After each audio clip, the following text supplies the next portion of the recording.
No sábado ele chegou em casa à tarde, não chegou pela manhã.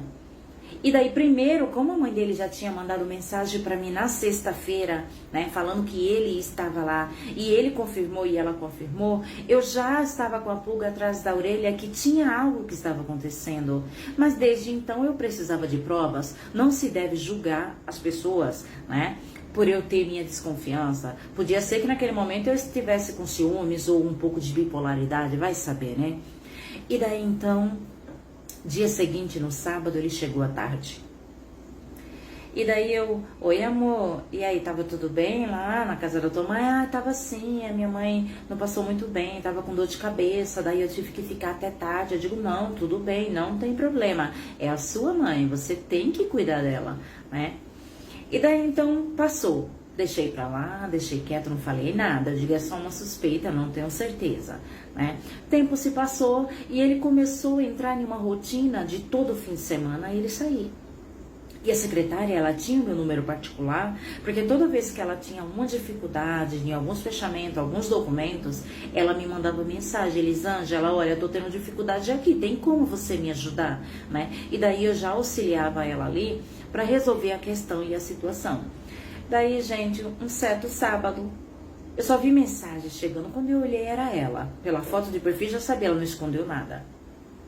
Meu marido estava no shopping com ela comprando as coisas. Enquanto ele entrou em uma loja, ela tirou foto e mandou. Você é muito trouxa, você é muito besta. Olha onde o seu marido tá. Você acha que o teu marido quer você? Ele quer você para ficar em casa, cuidando de filho, lavando e passando. Agora olha onde ele me trouxe. No shopping, na loja para fazer compras. Eu só visualizei e comecei a chorar e não falei nada. Daí então eu estava descobrindo realmente que o meu marido, ele tinha um caso com uma secretária, né? E eu não sabia o que fazer. Nisso, eu já tinha falado para ele, vamos separar que não dá mais certo.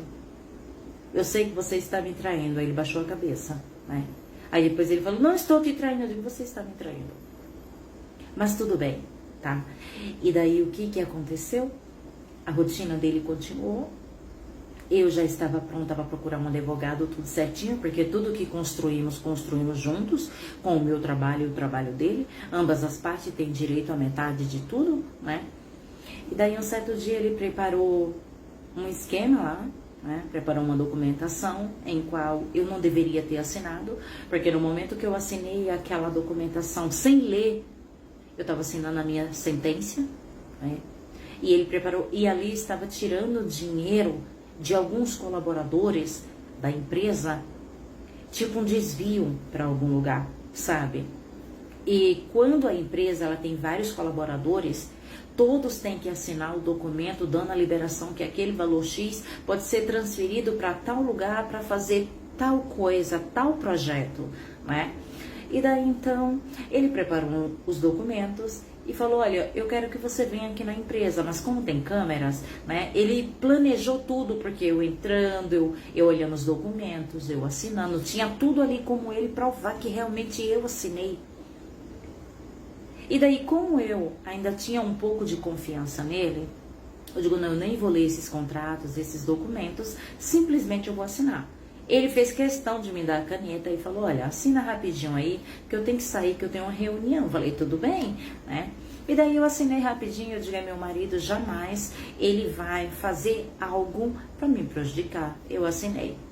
Quando eu assinei todos aqueles documentos, né, a câmera pegou, né, porque na sala que eu estava tinha 2 câmeras, então dava para ver que eu realmente assinei os documentos, ali o meu nome.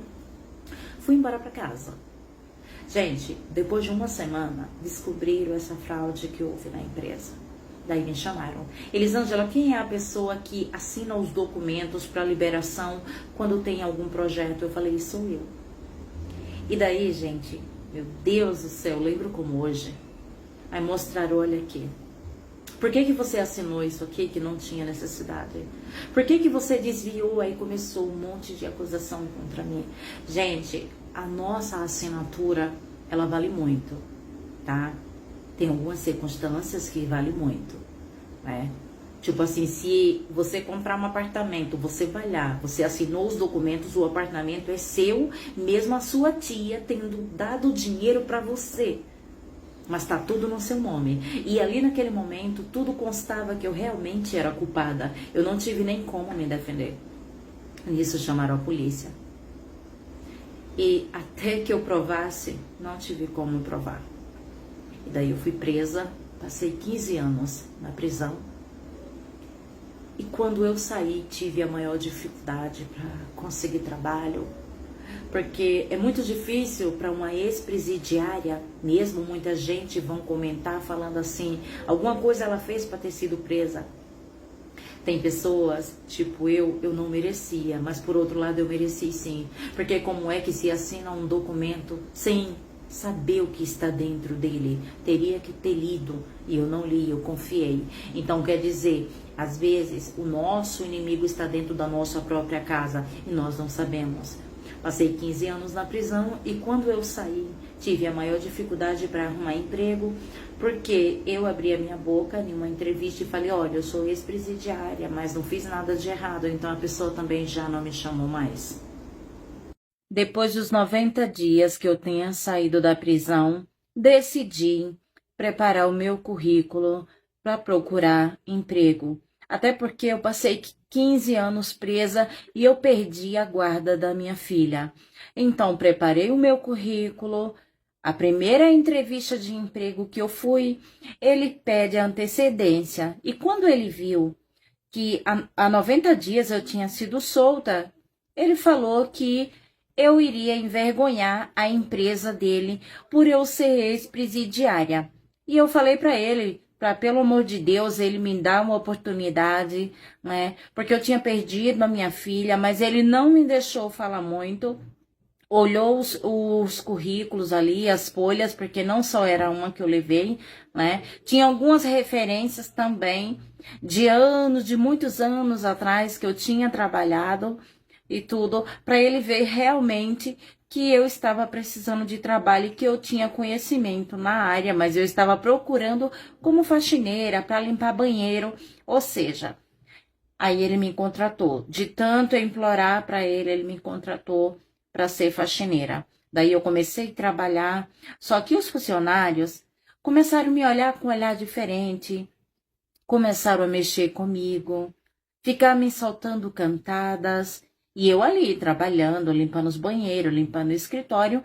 Com o passar do tempo, eu percebi algo errado. Eu sempre gostava de limpar as mesas e eu vi alguns arquivos ali, né? E daí eu comecei a olhar aquelas folhas ali. Sei que não era, eu não teria que mexer, mas eu olhei, né? E as pessoas não me tratavam bem. Por quê?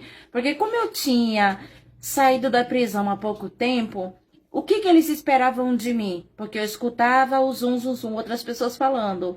Era que eu ia fazer alguma coisa errada na empresa, ou eu ia voltar a ser presa de novo, eu não ia durar 90 dias nessa empresa, né? Mas eu continuei fazendo o meu trabalho. Mal sabia eles que eu fui vítima de uma armação do meu marido, porque o meu marido, ele arrumou uma amante e para ele se livrar de mim, ele armou para me colocar na prisão e ele ficar com a amante dele. Então, para ele deu tudo certo. Eu fui presa, ele ficou com a amante dele, ficou com a guarda da minha filha e eu perdi 15 anos da minha vida e agora eu voltei e vim pedindo muita força a Deus para que eu consiga superar tudo e pegar a minha filha de volta. Sei que para isso eu vou ter que trabalhar muito. Vai ficar para a parte